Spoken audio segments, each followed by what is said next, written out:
వాస్తవమైన ఉపాధి చూపిస్తుంది కార్పొరేట్ కంపెనీలు కాదు, వడ్డానం ప్రాంతం. ఈ రోజు జీడి కొబ్బరి ఉండడం వల్ల ఇవాళ జీడి ఇండస్ట్రీస్ పలాసల ఉండటం ఇవాళ 40 నుంచి 50,000 మంది కార్మికులు ఇవాళ ఉపాధి పొందుతారు.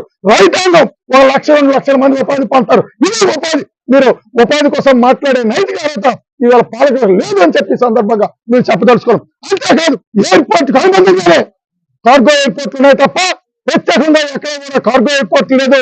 ఇక్కడ మీరు ఎందుకు కార్గో ఎయిర్పోర్ట్ ప్రత్యేకంగా కడతామని చెప్పి సందర్భంగా రామ్మోహన్ నాయుడు గారిని మేము ప్రశ్నిస్తున్నాం. ఈ రోజు పోర్ట్ కట్టాలంటే ప్రత్యేకంగా కూడా మేము చెప్పాం. ఈ రోజు ఇక్కడ సీ పోర్ట్ ఉంది, మీరు 2,200 ఎకరాలు కేటాయించారు.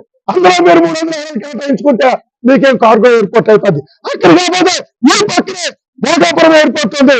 భోగాపురం కూడా మీరు కార్గో ఎయిర్పోర్ట్ పెట్టుకోవడం ప్రత్యామ్నాయం ఉంది. కానీ ఇక్కడ భూములు కొట్టడానికి, ఇక్కడ ప్రజలు వెంటబడడానికి ఇవాళ మీరు చేస్తున్న కొట్టలు ఇక్కడ ప్రజలు సాగలేరు.